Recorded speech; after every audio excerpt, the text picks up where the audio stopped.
Chris French first, yes. 1,000 fine points to Chris French for being first. 5,000 fine points to Mavortius for giving me today's topic idea.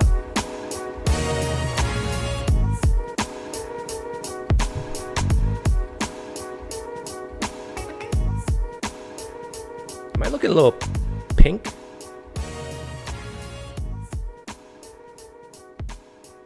Yeah, I gotta change the hue here. Hang on a second. Maybe I'm just very healthy, I don't know. Let me see. I want to be less red. There, that's better. But then I'm seeing some green screen problems. There we go. Perfection. My dad taught me to be perfect, just like Jesus.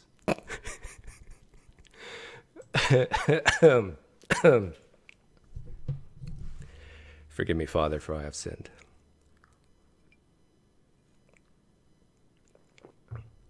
Doug, could you save me the trouble of monitoring my alerts and just go 24/7? 24/7, sure, why not? The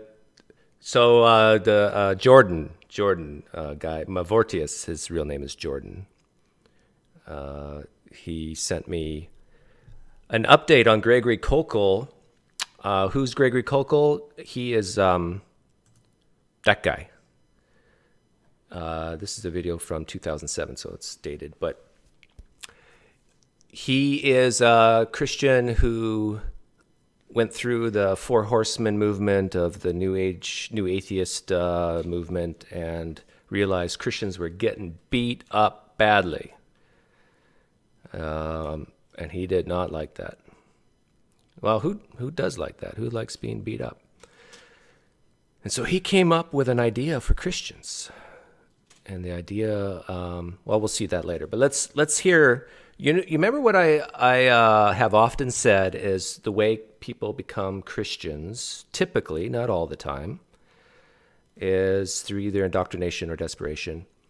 But even given that it tends to happen between the ages of 18 and 20. And so let's listen to, this is 60 seconds of Greg Koukl's testimony. I became a follower of Christ in 1973 while I was at UCLA. My younger brother had become a follower of Christ about 4 years earlier in the Jesus movement, and it was a kind of an involved set of circumstances that led to me making a decision. But let's just, over about 3 years of time with my brother sharing with me, he being kind of the jock of the family, the athlete, and I was the only one who went to college, so I thought I was too smart to be a Christian, to put it simply. I started thinking very seriously about the claims of Jesus of Nazareth, and I was persuaded. And I can't tell you exactly what it was that persuaded me. It wasn't like there was just this argument or just this line of reasoning or whatever. It was the deepening conviction that Jesus had a legitimate claim on my life because he was who he claimed to be, that then required of me a response to put my trust in him and then to follow him with my life. And that I've been doing ever since. Okay, so that was 1973. And so I looked it up. He became a Christian when he was 23 because he was born in 1950. And he said the process took 3 years for him. So that means he started when he was age 20. So this is something you see time and time again. He said he felt convicted that the claims of Jesus had, how did he put it, a claim on his life, and that he had to respond to that. It is so interesting to me because I see this happening time and time again, and it seems like very rarely do people ask the question, how do we know Jesus even made those claims in the first place? How do we know exactly what Jesus said? And there's a lot of Christians who even admit that we do not know exactly what Jesus said, what he claimed. All we have is reports written a lifetime later of what we think he said and claimed. So for someone to commit their life, to change their whole life based on that is quite interesting phenomenon. And one that I think that only works if you've been indoctrinated in it, or you're desperate to believe it. Now, what is this tactic that he came up with? It's called the Columbo tactic. And let's see, do I want to play? Sure, why not? It's only 4 minutes long. And this came out, I think, during, I could be wrong about this, but I think this was a response to guys like Sam Harris, Richard Dawkins, and so forth. And so this is the tactic he came up with. Any other. It's a very, very effective tactic when combined with other tactics. It's the simplest tactic imaginable to stop a challenger in his tracks and to turn the tables and to get him thinking. It's an almost effortless way to put you in the driver's seat. And I call it the Columbo tactic. Now, you remember Lieutenant Columbo. You know, he's that detective on TV. He's got that certain way about himself. He's got this old trench coat he wears, looks like he slept in it. Maybe he did. He's got that stub of a cigar, right? And a little pad of paper. But he's never got a pencil. He's always got to be digging around for his pencil. He can't find it anywhere. And he walks around the crime scene scratching his head, looking kind of stupid. I mean, this guy looks stupid, but he's stupid like a fox. He looks like he can't think his way out of a wet paper bag, but he's got a plan. And at some point, you'll see him. You know how he does that. He'll be walking around totally befuddled, scratching his head, thinking. And at some point, he stops, and he says something like this. I don't know. There's something about this thing that bothers me. Do you mind if I ask you a question? You know how he does that, right? And he gets his answer back. Oh, yeah, well, you're very intelligent. One more ting. And then he one more tings them to death, right? Question after question after question. And people get annoyed, and he says, I know I'm driving you crazy, but I can't help myself. It's a habit.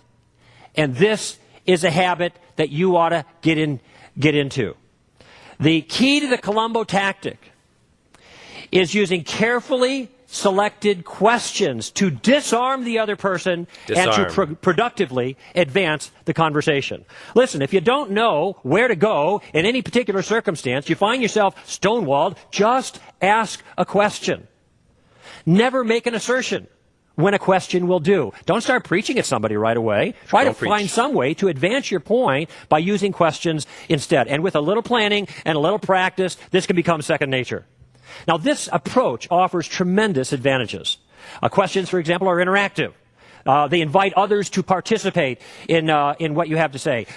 Questions can make headway without even having you expose your point of view. I encourage people who are at work and they're not allowed to witness, tell people about Christ or talk about religious things, that instead of talking about it themselves, is just to ask the questions. Because when you ask the questions, you're not stating your point of view.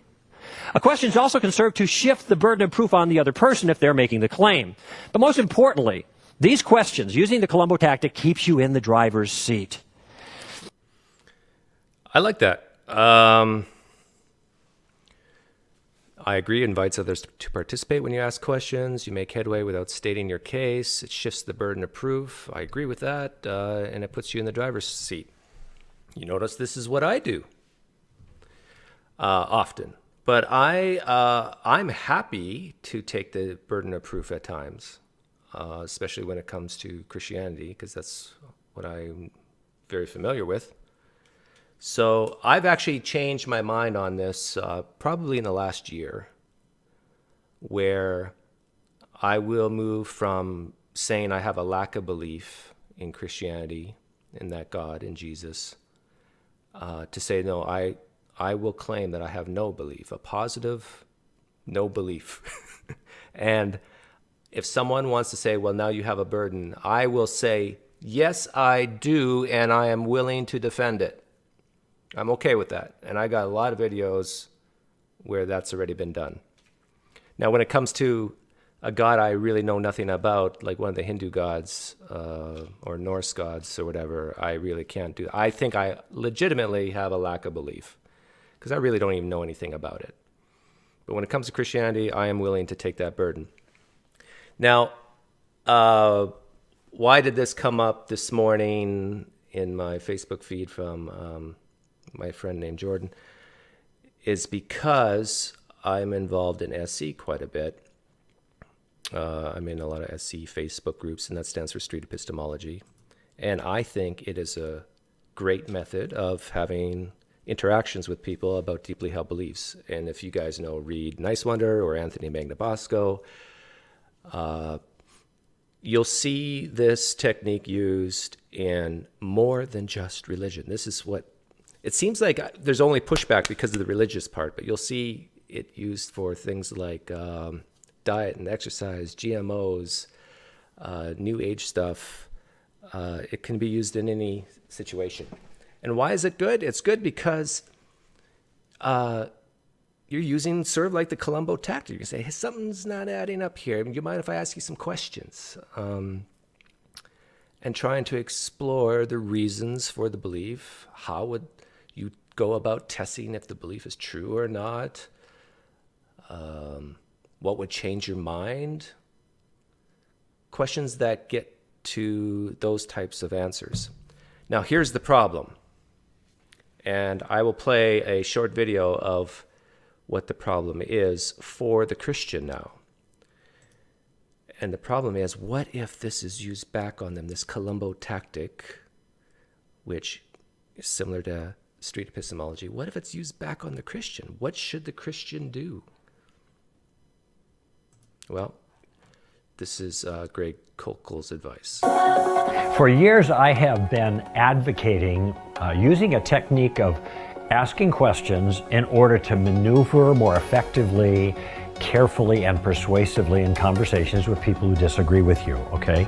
Now, I call it the Columbo tactic, and there's a lot of folk nowadays who don't know what that means, but it's a TV character from 4 decades ago who was a detective who used questions in a fairly unassuming manner, under the radar, unthreatening, to get the information he needed to trap the bad guy who did the crime, okay? So I found that it's been a really effective way of maneuvering and stopping a challenger in their tracks, turning the tables, getting them to think and to put the Christian in the driver's seat of the conversation. Even though the Christian's not doing most of the talking, they are the ones who are managing and directing the conversation. Okay, now there's a liability.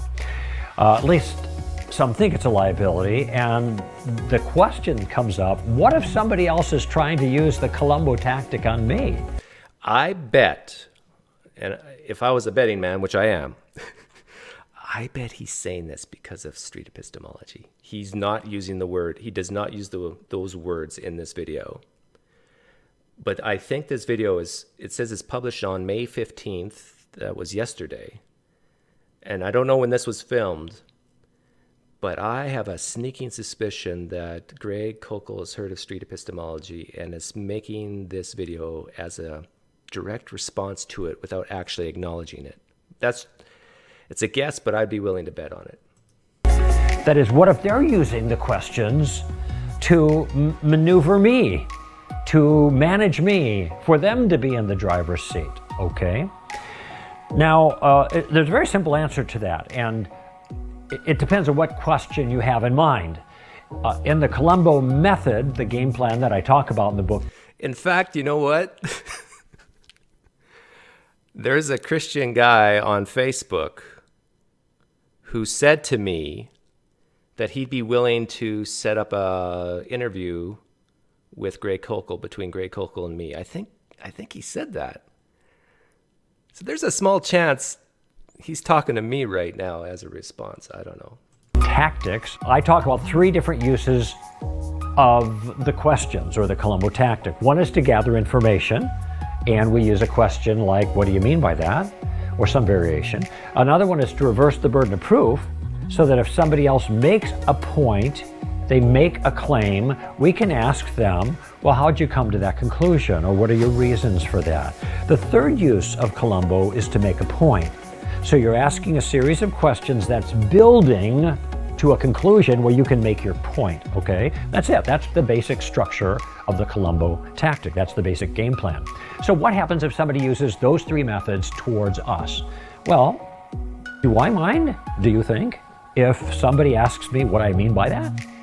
No, I don't mind. I'll tell you why, because normally I have a pretty good idea of what I mean by something I've said because I've thought about it. Now, we use the question with them because oftentimes they say things they've been socialized to say. They pick them up from their environment, they haven't thought about it, but they throw them out and stonewall the Christian, okay? And so when I ask, what do you mean by that? They sometimes don't know how to answer. But if somebody asks me, or if somebody asks you, I hope you can answer with some substance because you know what you mean by that, okay? What about the second question? You make a point, you advance your view in some fashion, and they say, how did you come to that conclusion? Do you think I mind answering that question? No, because in most cases I have come to a conclusion. But according to the personal testimony I just played for you guys earlier, I don't think he could really pinpoint how he came to that conclusion. It's always a cumulative case, isn't it? I can give at least some reasons why I think the point I offered was reasonable, because I've thought some of this stuff through.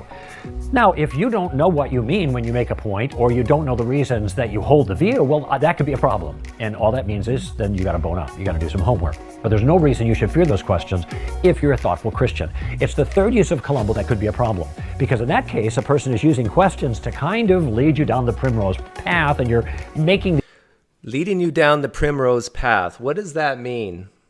What does that exactly mean? Primrose path. I'm going to Google that. I think I know what it means, but I want to make sure. Primrose path means the pursuit of pleasure, especially when it is seen to bring disastrous consequences. Okay, so he's basically admitting here that what if the person asking you questions is trying to destroy you? These commitments, but you don't know what trouble it's going to get you into. Now, the way I use Columbo number 3 is not to trick people, but to get pieces of the argument on the table to lead to a conclusion that's legitimate. But it might be other people are trying to trick you. And so when I feel that I'm being asked a series... The more I listen to this, the more I'm convinced he's saying this. He made this video as a direct response to Street Epistemology. The questions that is leading me down the primrose path, I'll stop the person if I'm feeling uncomfortable. I'll stop the person and say something like this. I'll say, you know, it sounds to me like you're using your questions to make a point. Right? Which is the third use of Columbo. Use your questions to make a point. It sounds like you're using questions to make a point. How about this? Why don't you just simply make your point instead of asking me these questions? Yeah, well, why not just make your point instead of asking me these questions? You know why? I'll tell you why. Because most Christians are defensive to the hilt. You have to walk on eggshells, and that's why I call this video Eggshell Christianity. You just can't walk up to a person who has a deeply held belief and say, "Hey, I think you're wrong. You could be right, but I think you're wrong. I believe you're wrong." And I think it's totally... See, this is where I sometimes have a problem with street epistemology, because I think sometimes it can work in your advantage, but you have to know your audience. You have to know the person you're talking to. Some people actually appreciate it when I tell them, I think Christianity is evil. I think it's silly. Some Christians will take that and say, thank you for your honesty. And now let's talk about it. Other Christians, you cannot do that. In fact, I'd say most Christians, you cannot do that. It's like you have just slapped their spouse in the face. Why in the world would they talk to you after you've just hit their spouse? So this is why, Greg Koukl, you just can't go straight to the point. And it works both ways. It works in no matter what the deeply held belief is. Humans are emotional creatures. And so if you just come out of the gate and say, what's your point? How many conversations will proceed from there? How many times have you been in a political conversation, for example, and it's just ended disastrous? Republicans versus Democrats. The conversation would go so much better if they didn't know if they're the Republican or a Democrat. They didn't know where they were coming from, and they just are asking each other questions about how they came to their conclusions. I think the dialogue could go much better that way for most people. Because maybe I feel a little uncomfortable, I'd rather cut to the chase, whatever. Why don't you just make the point rather than asking these questions to get there? Now, what you end up doing there is you cut off the tactical move that they're using against you. Then they can just simply make their point, and you can invite them to give their reasons for it or ask for clarification, and you've kind of gotten out of the bind. You just got out of the bind. Well, and again, let's reverse this. Greg Koukl, if you're the Columbo tactic, if you were to use it on me, why not just go straight to the point? Or I could just ask you, well, what's the point here? You want me to be saved, yes? You want me to know Jesus, yes? Why not just go right there instead of asking all these questions? Now, a guy like me, you could, Greg. You could just go right there and I'd be totally fine with that. But I don't think a lot of Muslims would be okay with that, or Jews, or even a lot of atheists. You do have to kind of sneak up, right? You have to be gentle. So if we go straight to the point all the time, I have a feeling we'll have no conversations after a while. Of course, they could also do that with me if I'm using questions to build to a point. And if they say, why don't you just make your point? And remember, say that in a friendly, genial way, okay? Not defensively. But if they ask me, it sounds like you're just trying to make a point with your questions. Why don't you cut to the chase and just make your point? You know what I would do? I'd make my point. The point, I think, would still be a good one, but I lose a little bit of a tactical advantage. Nevertheless, I can still make my point. So those are the ways that you can deal with somebody using a Columbo tactic. Okay, yeah, I think we get the point. Here's the problem. You notice I'll say what's happened to me in my experience. Even people who know who I am, this tends to happen. I will ask questions, and I'll ask very simple questions like, how long have you been a Christian? That is a great question to ask because it's like a very simple answer. Well, 10 years, 5 years, 3 years, whatever it is. They have no problem answering questions like that. But what tends to happen is that when the questions get deeper and deeper, at some point when it's a question that they don't feel comfortable to answer, then they go to Doug, what's your point? What's your point, Doug? What are you doing, Doug? What's your goal here, Doug? And so I find the timing of the asking of what's your point very suspicious. It's like, I have no problem answering, the simple questions, but when you start asking the tough questions, then I want to know your goals, Doug. Are you trying to lead me? Are you trying to doubt my spouse, doubt my Lord and Savior? Because if that's the case, this conversation's over. And some people who know me, know my channel, they will just refuse to even begin to engage. Hi, Brenda. Good to see you. It's been a while.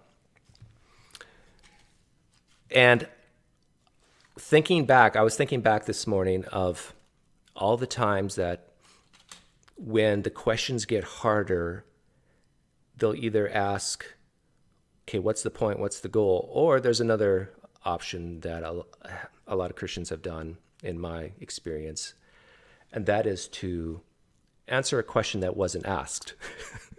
That's what politicians typically do. If they don't like the question, they'll answer a different question that wasn't even asked of them, or they'll bloviate, or they'll be very evasive. And I made this video. I don't know if you guys, there's probably a lot of new subscribers, viewers who haven't seen some of this, but this guy's name is Daniel Ray.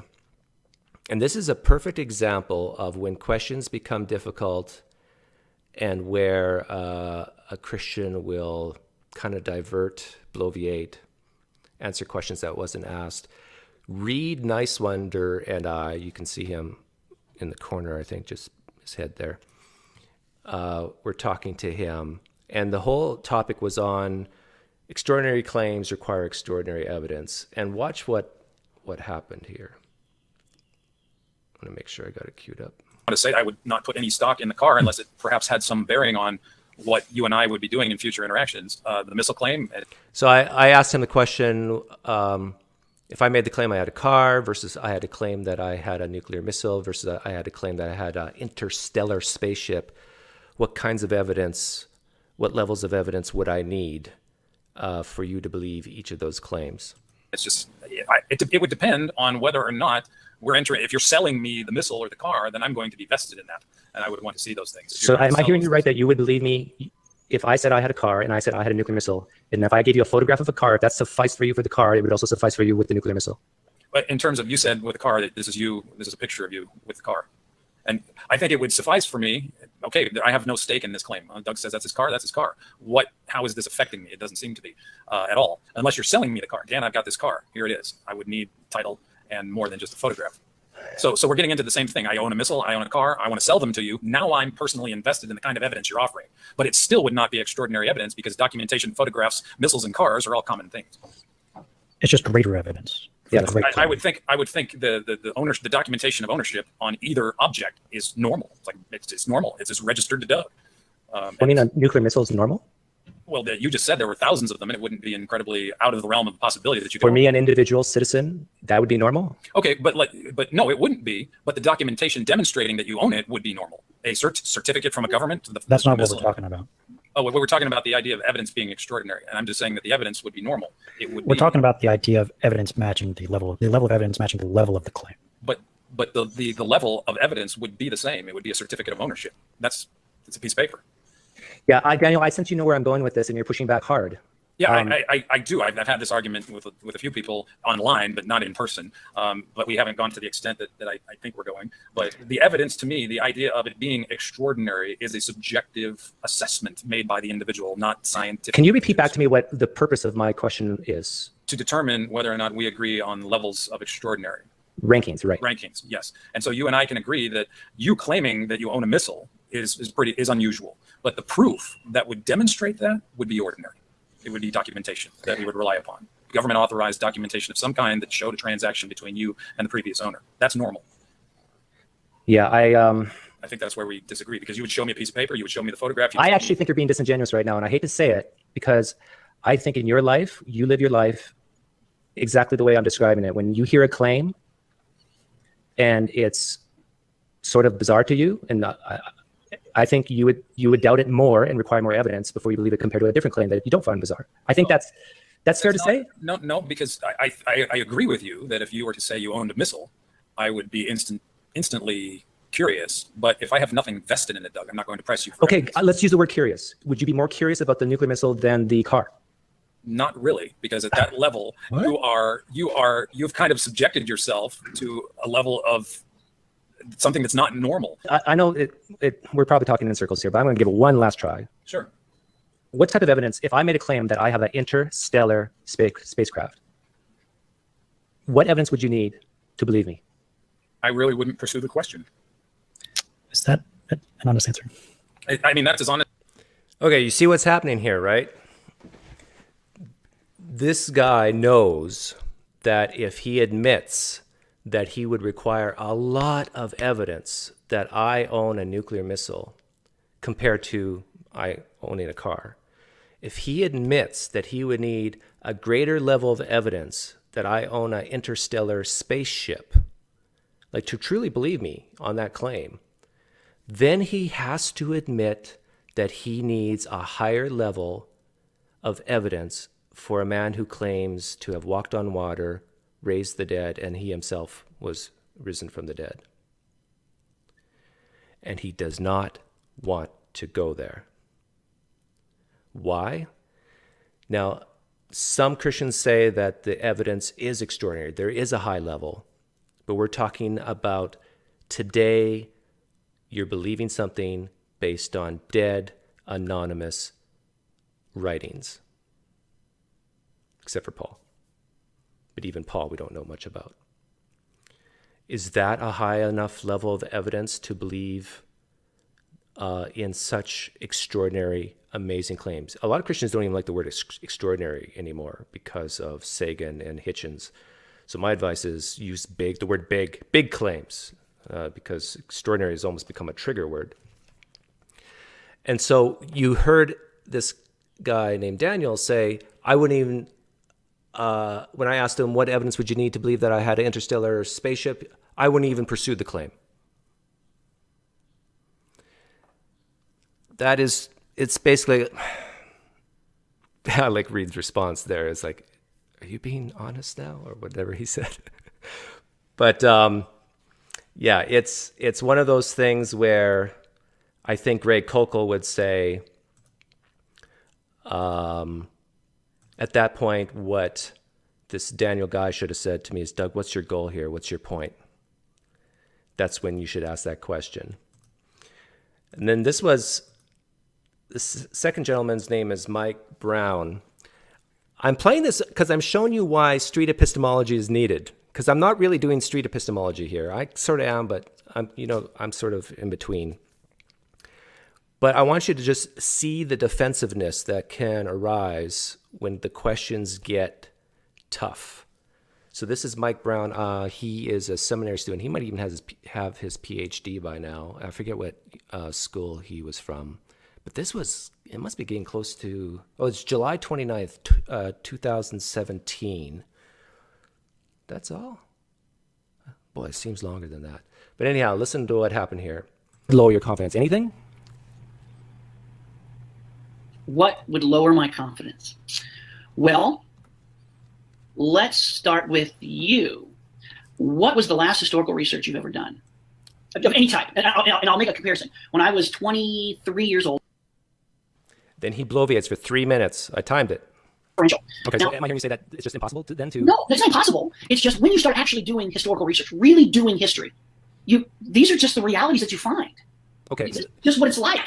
You don't end up with 100% certainty. There's no outside corroborating evidence. Okay, good. Mike, you just said it. You do not get 100% certainty. So my question is, why are you so confident then? Well, because I know how history's done, and that's why I said what I said before. As certain as anyone can be certain about history in any way, shape, or form, as certain as I can be about anything, I'm as certain as Jesus' resurrection historically. If there's only one source for a historical event, do you lower your confidence then? No. What you do is you weigh evidence. And I asked you the question, would you lower your confidence if there was only one source for a claim back 2,000 years ago? 2,000 years ago? Yeah, I'd lower the confidence. Okay, so if we were to go through every claim in the Gospels where it's not mentioned in another Gospel, would you then lower your confidence in that claim? I'll do you one better. I'll give you an illustration of what I'm talking about. I believe the Eiffel Tower exists. The claim is.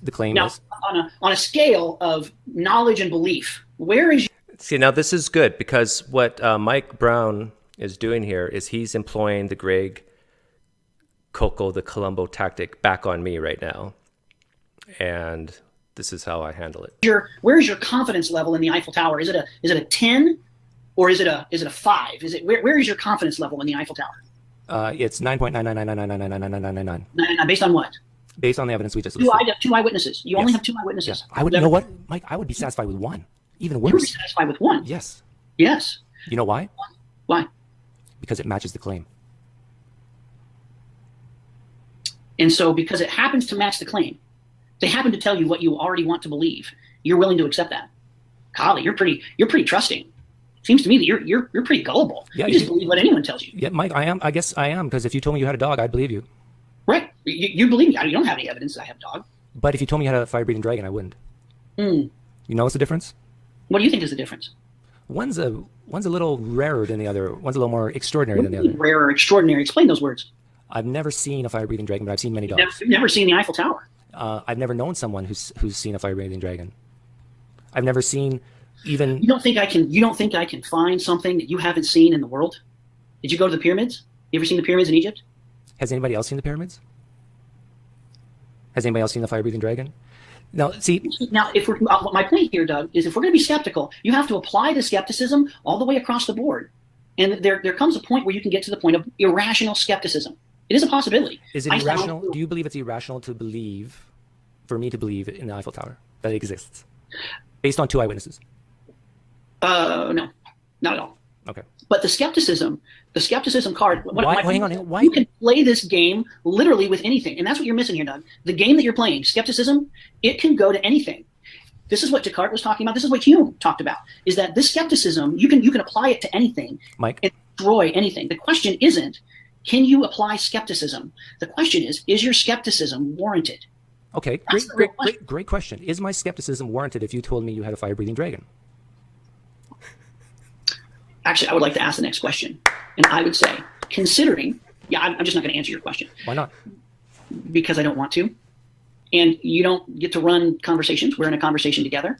So here would be my question. Mike, remember what we agreed to? Mike? Never done any historical research of any type, of any kind. And we're talking about historical research and how to understand it and how to apply it. Based upon the fact that you've never done that, what is the good cause for you to look at me and to think that I have not done my due diligence when it comes to history? Okay, now, this is my perception of it right now, that you're getting defensive. Okay. We're in equal boats here, okay? You are a person who I believe has, in every good conscience, done the work that you've done. I don't know why you wouldn't afford me the same courtesy. Mike, I believe you've done the due diligence that you have done. Mike, I believe you've done the due diligence that you've done. Great. You see what happened there at the end? Like,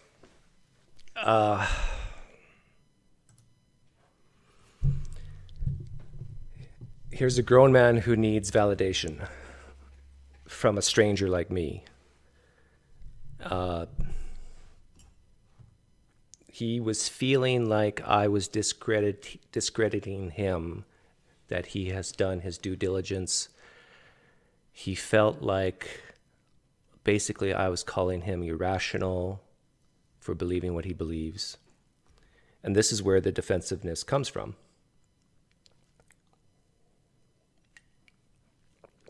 This is why SE is needed. Because although my questions were sort of SE-ish, I didn't let him breathe. Like I hit him hard with these questions, and he felt very uncomfortable. Like at one point, he basically says, "I'm not going to answer that question," and it wasn't a hard question at all. So it's like Christians who are hesitant to engage with SE, street epistemology, or just questions in general that get to the root of why they believe, what would cause them to change their mind. The whole idea of raising doubt as a goal is bad. I love Jesus. Jesus saved me from my sins. I don't want to doubt that. You're asking me questions that may cause me or someone I love to doubt this. Leaving Christianity is bad. Don't ask questions that may lead someone away from the truth. But these questions are designed to critically examine whether it is true or how we can be confident that it's true. Keith X, great point. I bet he calls people snowflakes all the time too. It is interesting how that snowflake mentality that a lot of, I think, conservative Christians rail against, they can look in the mirror and see it in themselves if they're objective about it.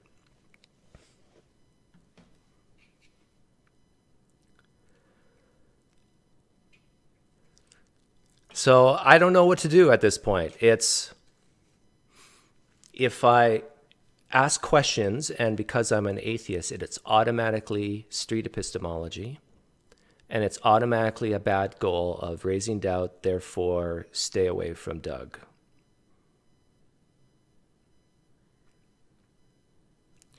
But at some point,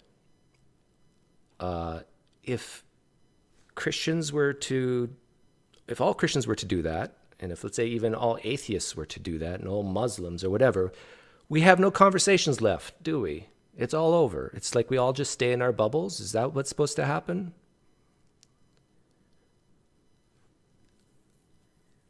Can we not just, I don't know. Why does it have to be such an emotional thing?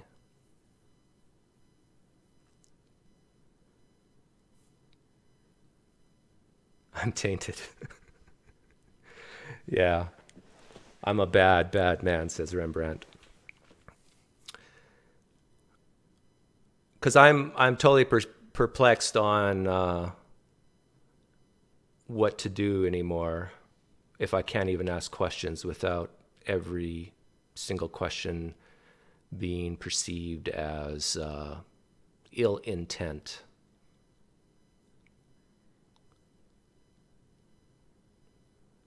Now, again, I do agree with some of the criticisms of SC, asking permission to ask questions. I'm all for that.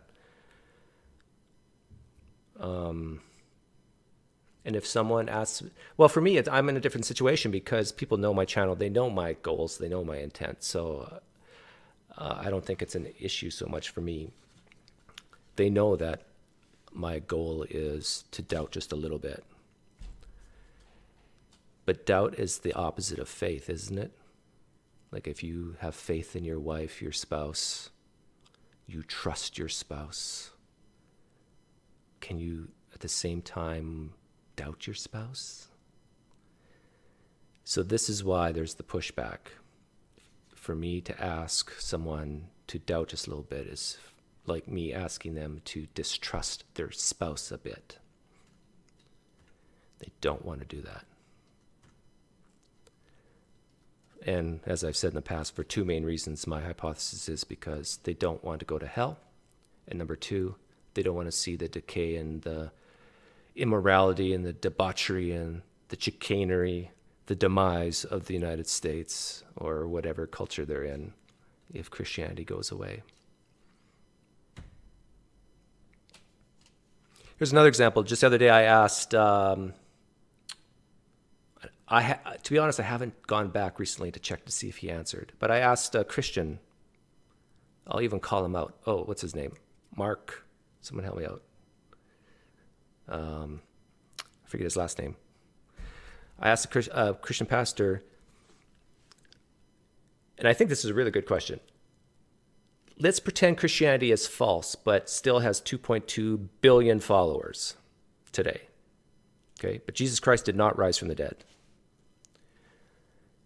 Let's assume in this hypothetical that's the case. Christianity is the largest religion in the world, but it turns out to be false. What evidence would you expect to see from this religion?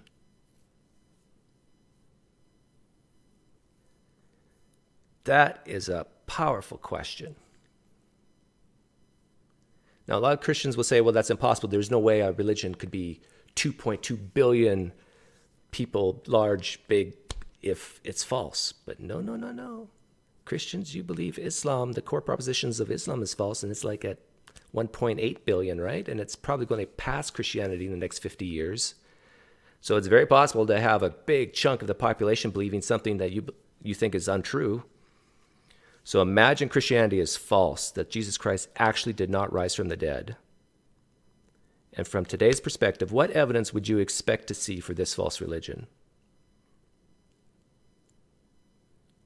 If you're a Christian listening to this, how would you answer that?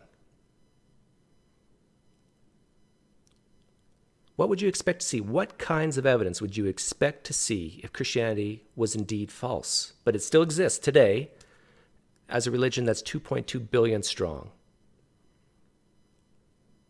Can I give you some suggestions of what you would expect to see for evidence? Maybe anonymous texts written? Maybe only one enemy adopting it, the rest were followers. That enemy is Paul. Maybe that one enemy who adopted it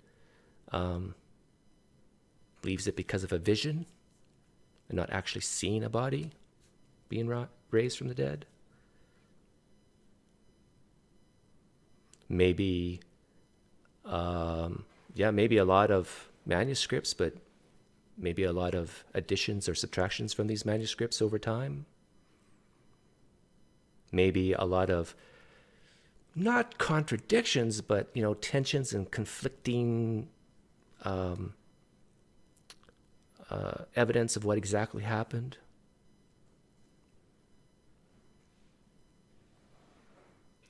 So, if Christianity were false, if Jesus actually never rose from the dead, and wouldn't you see the exact same evidence we see today?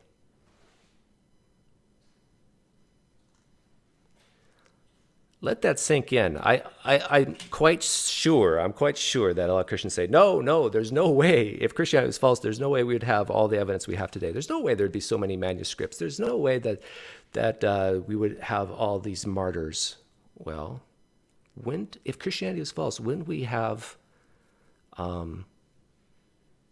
these martyrdom stories talked about like 100 years or more after the fact?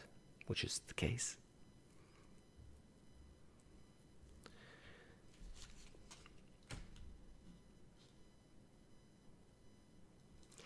Yes, Brian Dill, all the world religions cannot be right because they're contradictory, but they could all be wrong. Wouldn't it be interesting if there is a heaven and there is a God and only atheists go there? And that the God rewards those who have figured out that all the religions of the world are wrong. I think that'd be so ironic. So my advice would be,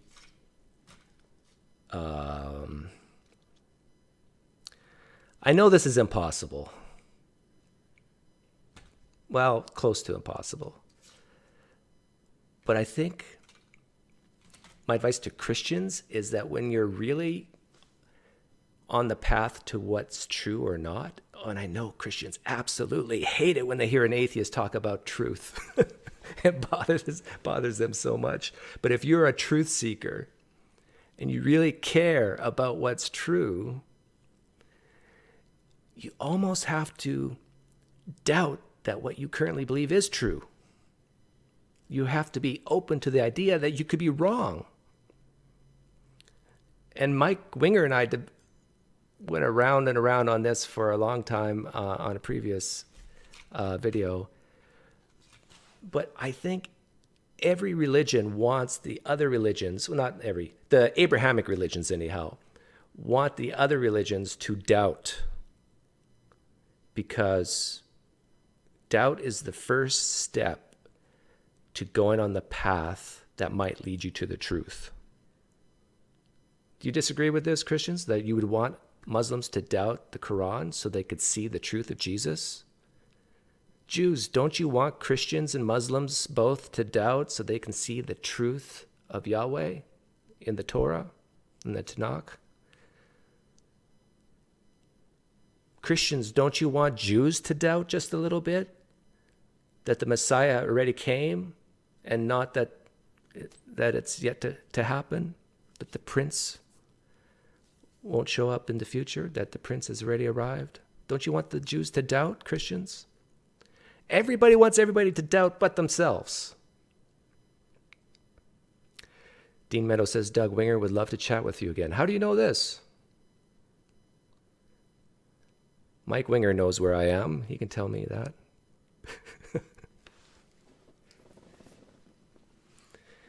So all I'm asking is what you desire of other belief systems, desire for yourself. And I'm not immune to that. I'm on record many times, and I'm sure I've kind of peeved off a lot of atheists for saying this, that I am totally open to the God concept. And I admit I could be wrong. I'm totally open to the idea of miracles. Do I believe a miracle will happen to me in my lifetime? No. But I'm open, and I actually am excited to see one.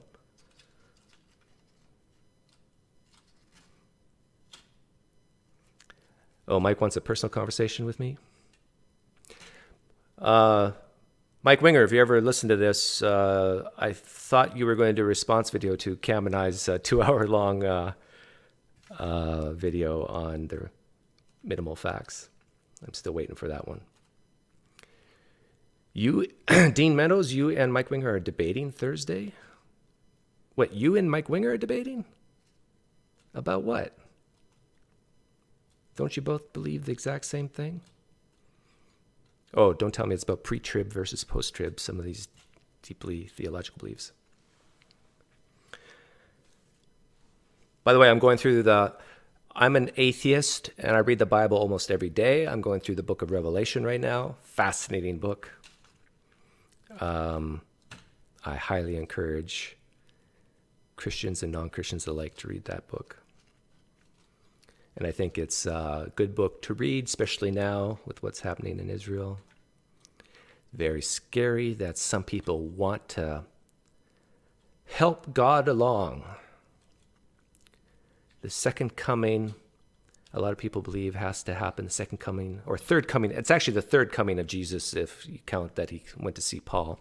The third coming of Jesus can only happen when certain signs have been met. So maybe we need to start. This is how some people think. Maybe we need some wars to happen in the Middle East to help push the apocalypse, the rapture along. This is really scary stuff, people. This is why I do what I do. A little bit of doubt. Maybe the book of Revelation is talking about something else than what's happening today. Is that a mark on your forehead, Doug? Yeah. Jonathan G., a lot of Christians think I am under the power of Satan. No joke. So you go through the comment section of my Joel Osteen video. Oh, yeah, I am working for the devil. And I am leading the children, Christian children, to hell. Oh, yes, Winger was banned for 3 months. I heard about that. I'm sure I'd be banned by now if I picked on Jehovah's Witnesses, Scientology. Yeah, there's certain sects of religion that they'll come out and get you. Yeah, Winger's channel was banned 3 months because he played a little too much of one certain video. Oh, you guys want to hear a fun story? I was threatened with a lawsuit. This was a while back. I'm not going to name any names. Or should I?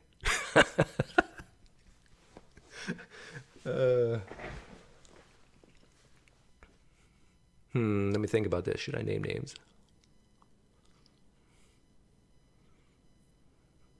I could be sued, threatened with litigation again if I name names. We'll see where the spirit leads. I made a video a while back, and a pastor that I was critiquing saw it, did not like it, and asked me to take it down.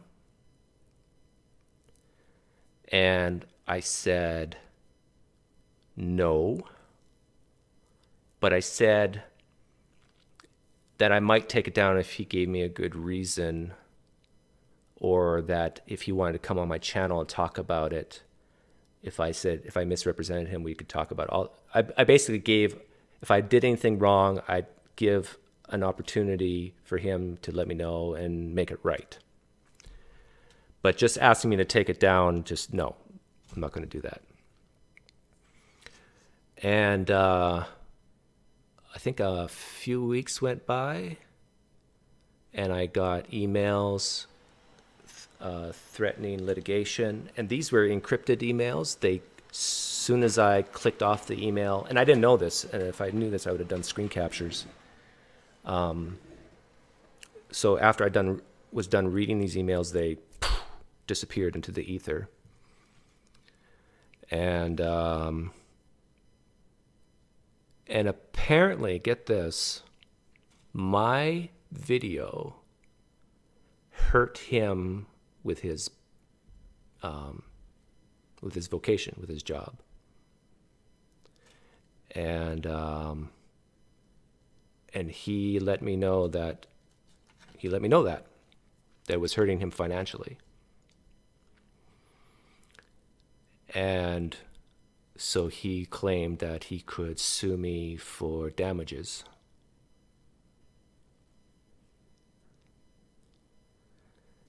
So I talked to my wife about it.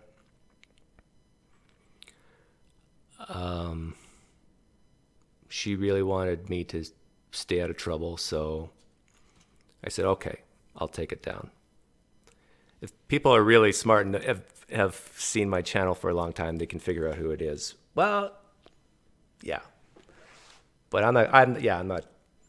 There's a good chance that this person might watch this video too. So you know who you are. And I took it down for you, so I hope you're happy. But for the record, I don't think I did anything wrong. And if I had more time, I would have loved to have fought it. It was one of those H3H3 things. I don't know if you're familiar with that, but they went through a lawsuit and won, but it cost them, I think, $200,000. If I had a lot more money and a lot more time, I would have enjoyed doing it. But I think for the most part, the pastors that I critique, they don't care. But this one sure did. But who knows? Maybe a year or two from now, some of the pastors that I've critiqued in the past will knock on my door. How did it hurt his job?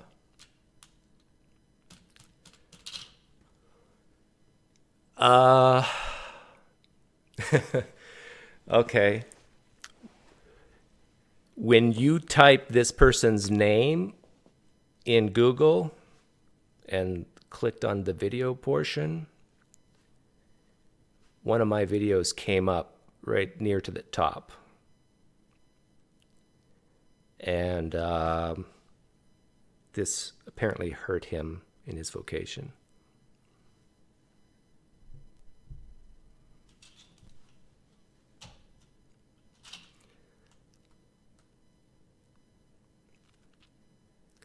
Kind of makes you wonder why it's the atheists that get the angry moniker and not the Christians. This person was very, very upset with me. And I wish I would have screen captured it, not to show the public, but just to show my wife. Because I did everything in my power to make things right. I didn't think I did anything wrong, but if I did, I gave every opportunity to make things right. I was kind, cordial to this person, and this person just ripped me a new one. A follower of Christ, just hammering me with, he didn't swear, but you could tell, you could just feel the anger in the text. And I didn't know that these emails would just go poof into the ether after I was done reading them. But if I knew that, I would have screen captured it and showed my wife and said, look, these are your fellow Christians, and this is how they're treating your husband. I actually think my wife is really embarrassed on how some of you Christians are treating me. Not all of you, of course. It's just a small fraction. But that small fraction who claim to be followers of Christ, wow. People are guessing in the chat, but I'm not going to say. Yes, it was over money, eventually. I mean, ultimately. But yeah, to question a person who does this for a living, and if it affects their revenue stream,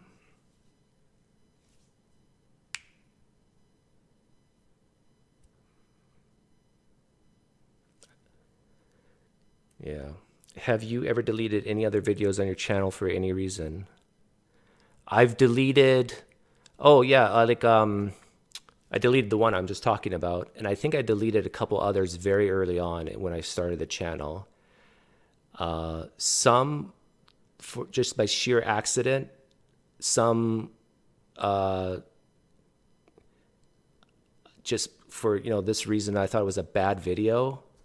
I'm not even talking about interviews. I'm just talking about I made a video and didn't like it, and so I deleted it. I have probably, to this date, at least a dozen videos on YouTube that I have not made public that I could at any moment. I know, what's his name? Ocean. What's that guy's name? His real name? I did some interview with him like way back. And I'm being truthful here. I have no idea what happened to it. I don't remember purposely deleting it, but he got mad at me because it ended up not being public. It was public for a while, but then not. So I guess I deleted it, but I don't know. I have a lot of videos that I made mistakes and where people have made good points back at me, and I've kept them public, so I have no motive to hide anything. But Ocean got really upset with me. Yeah, Ocean Keltoy. But we've talked about, and I told him, hey, look, I like you, man. I like Ocean. I talk about Ocean quite a bit. But it's not like I'm hiding stuff. Yeah, some of the videos that I've made that I haven't made public yet, it's maybe, if I go on vacation during the summer, I might make them public. It's really hard because there's some videos that I've made that I don't like and I don't make public, but maybe other people will like them. Like that Joel Osteen video I did, I hated that video. I actually was sad when I made it because it was very personal to me. I thought it was very dry and boring. But yet it's is it over 300,000 views? And it started a lot of interesting conversations amongst Christians. But I hated that video. So you never know what videos people will like or watch. I guess hating a video gets a lot of views too. And like the videos that I'm most proud of, often I don't get a lot of views on. Like I was really proud of the Vadi Bakum video that I did a while back, but it seems like most people didn't care about it. Because he's a pretty hardcore apologist who really values evidence. He has his feet both in the kind of like the presuppositional and evidential apologetics.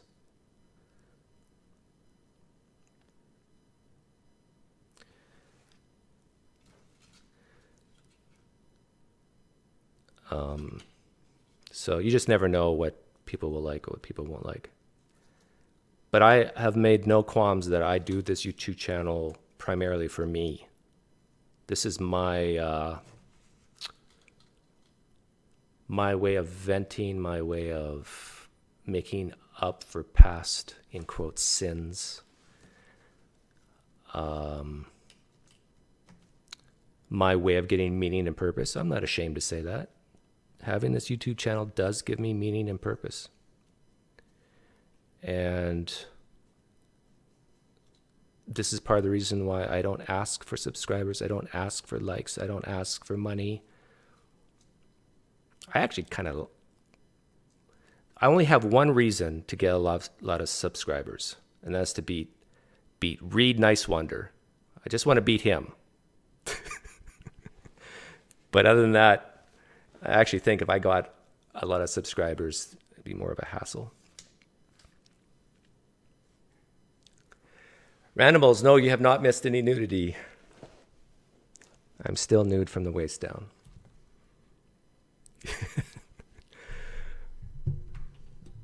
Okay, guys, hopefully this video doesn't get me in trouble. Hopefully I was cagey enough on that story.